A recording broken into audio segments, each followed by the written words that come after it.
पंच तत्वों से बना यह शरीर एक दिन इसी प्रकृति में विलीन हो जाएगा। दोस्तों, आयुर्वेद के अनुसार हमारा शरीर 5 तत्वों से मिलकर बना है। पृथ्वी, जल, वायु, अग्नि और आकाश। और आयुर्वेद के अनुसार ही हमारे शरीर के 3 मुख्य दोष हैं, जिन्हें 3 स्तंभ भी कहा जाता है, वात, पित्त और कफ।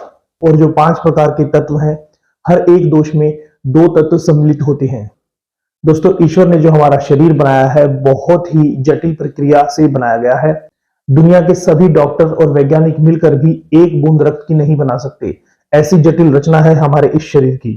तो चलिए जानते हैं आयुर्वेद के अनुसार जो 3 मुख्य स्तंभ हैं, जिन्हें त्रिदोष भी कहा जाता है। पिछली वीडियो मैंने आपको वात से संबंधित रोगों के बारे में बताई थी, और अगर वात दोष कुपित हो जाए तो उसको कैसे ठीक करना है। अगर आपने अभी तक वो वीडियो नहीं देखी है तो लिंक आपको डिस्क्रिप्शन बॉक्स में मिल जाएगा, आप उस वीडियो को जरूर देखिएगा। और आज हम बात करेंगे आपके साथ पित्त दोष अगर बिगड़ जाए तो उसको कैसे शांत करें, और पित्त दोष का हमारे शरीर पे क्या प्रभाव होता है।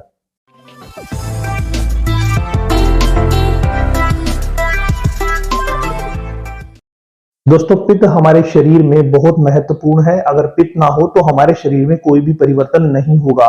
पित्त का जो मूलतः समय होता है शरीर में, वह दिन का समय माना जाता है, और रात्रि का समय वात का होता है, और कफ का समय मूलतः सुबह का होता है, यानी सुबह 4 बजे से लेके 7-8 बजे तक के बीच का समय ये कफ का होता है।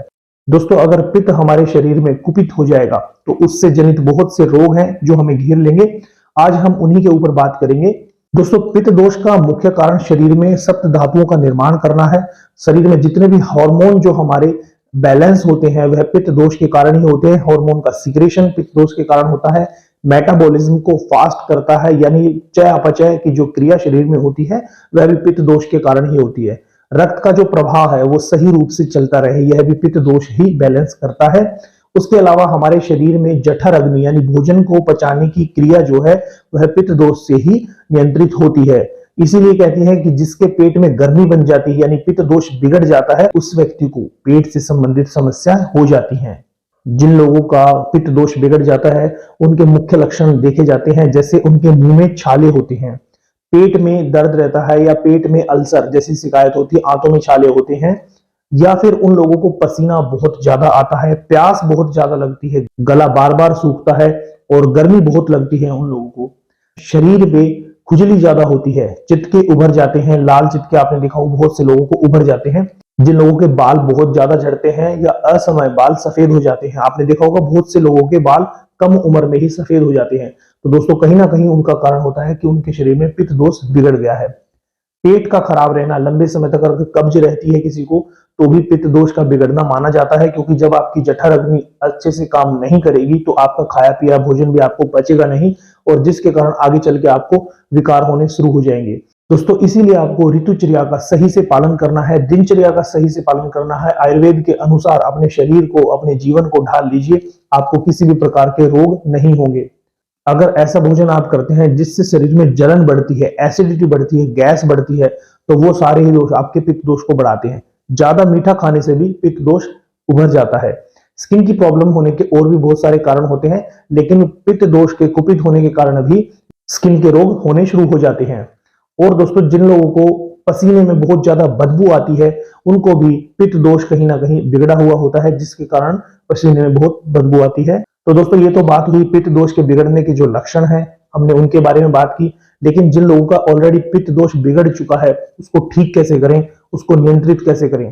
तो चलिए इस बारे में अब हम बात करते हैं कि पित्त दोष अगर बिगड़ जाता है तो उसको आप नियंत्रित कैसे करेंगे।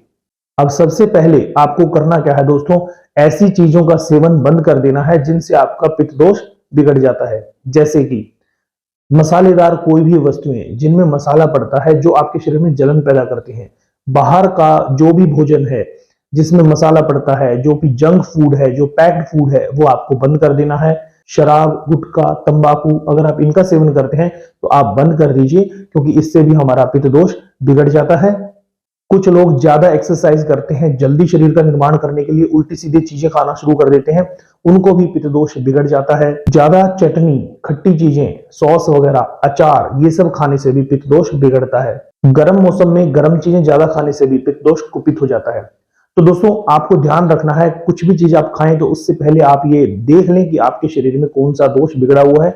और खास करके जब हम पित्त दोष की बात करते हैं तो ये मुख्यतः अम्ल, लवण और कटु, ये 3 प्रकार के रस जब शरीर में बढ़ते हैं तो हमारा पित्त दोष कुपित हो जाता है। तो आपको इन तीनों चीजों का सेवन नहीं करना है। जिसके खाने से तीनों चीजें बढ़ती हैं शरीर में, उनका सेवन आपने नहीं करना है। अब आपसे बात करेंगे कि पित्त दोष को आप शांत कैसे कर सकते हैं। दोस्तों, आयुर्वेद में इसका बहुत सरल उपाय है। सबसे पहले आप अपनी दिनचर्या को बदलिए, अपनी ऋतुचर्या को बदलिए, ऋतु अनुसार भोजन कीजिए और कुछ दिनों तक आप गर्म चीजों का सेवन बंद कर दीजिए। कुछ दिनों तक हो सके तो आप अनाज भी बंद करें और अंकुरित अनाज का सेवन करें, जैसे रोटी, चावल और मीठा, ये तीनों चीज बंद कर दीजिए और अंकुरित अनाज पे आ जाइए। फलों का ज्यादा से ज्यादा सेवन कीजिए, जिससे आपके शरीर में बैलेंस बनेगा और आपकी जठर अग्नि भी तेज होगी, पाचन क्रिया बढ़ेगी, मेटाबॉलिज्म फास्ट होगा और आपके शरीर में रक्त प्रवाह अच्छे से होना शुरू हो जाएगा। आयुर्वेद के अनुसार आप अपने नजदीकी किसी भी पंचकर्म केंद्र पे या फिर नेचुरोपैथी सेंटर पे जाके अच्छे से पंचकर्म कराएं, शरीर का शोधन करवाएं, तो भी आपका पित्त दोष शांत होगा। योगिक क्रियाओं में षटकर्म को शुरू कीजिए। षटकर्म में मुख्यतः धोती है, वस्ती है और नीति, ये 3 चीजें आप करेंगे तो इससे भी आपका पित्त दोष शांत होगा। जिन लोगों को स्किन की प्रॉब्लम हो गई है, जिनको चिटके हो गए हैं, शरीर में बहुत ज्यादा खुजली होती है, उनके लिए सबसे अच्छा है कि आप सुबह उठ के कुंजल क्रिया करें, यानी कि 1 जग पानी आपको 1 या 2 सांस में पीना है और फिर उसको एक विधि द्वारा बाहर निकाल देना है जब तक पूरा पानी बाहर निकले, तो ये कुंजल क्रिया होती है। इस विषय पे आपको एक वीडियो डिटेल से मिल जाएगी, तो ये षटकर्म में ये आप कर सकते हैं। इसके अलावा दोस्तों, नीम का सेवन करें।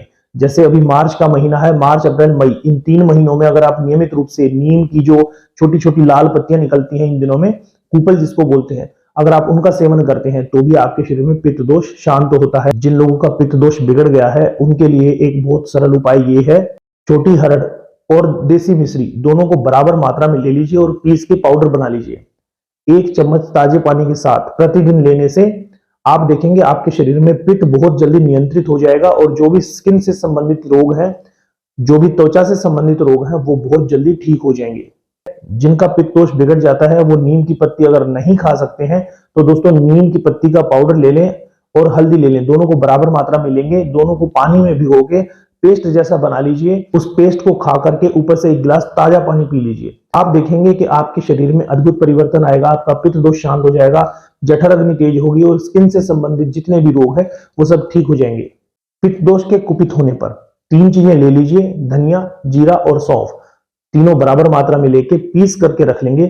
रात को 1 गिलास पानी में 1 चम्मच डाल दें और रात भर उसको रख देंगे भिगोकर, सुबह उसको घोल के छान करके उस पानी को पी लेना है। आप देखेंगे 15 दिन के अंदर ही आपके पित्त से संबंधित जितने रोग हैं वो धीरे धीरे खत्म होंगे, शरीर के अंदर शीतलता आएगी।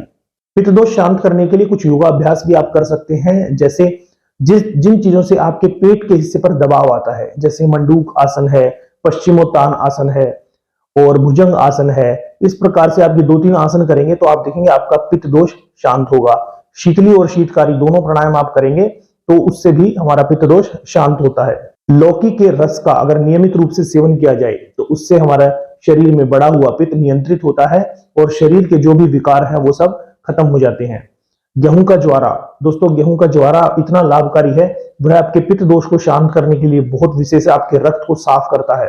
पानी का निरंतर सेवन करना है। पित्त दोष के कुपित होने पर आपको गर्म पानी नहीं पीना है और ज्यादा ठंडा पानी नहीं पीना है, सिर्फ ताजा पानी पीना है। इस बात का आपको ध्यान रखना है दोस्तों। जब भी शरीर की प्रवृत्ति, कोई भी दोष आपका कुपित हो जाता है, उस दोष के अनुसार पीना है। जिनको कफ के दोष होते हैं उनको गर्म पानी पीना चाहिए, तो आप अपनी प्रवृत्ति के अनुसार पानी पीजिए। आप ऐसे ही किसी की भी वीडियो देख के या किसी की भी सुन के हमेशा गर्म पानी और हमेशा ठंडा पानी ना पिए। आप अपने शरीर के दोष के अनुसार ही पानी पीजिए। दोस्तों, इस वीडियो में हमने आपको बताया पित्त दोष को कैसे शांत करना है और किन चीजों का सेवन करना है। आनंदम योग पीठ पर हम हमेशा आपके लिए प्रयास करते हैं कि अच्छी चीजें, अच्छी जानकारी लेकर के आए। इसीलिए आपसे अनुरोध है कि इस वीडियो को कम से कम अपने 2 दोस्तों के साथ शेयर जरूर कीजिए, हो सकता है जानकारी उनके काम आ जाए। आनंदम योग पीठ पे जुड़े रहने के लिए आप सभी का धन्यवाद।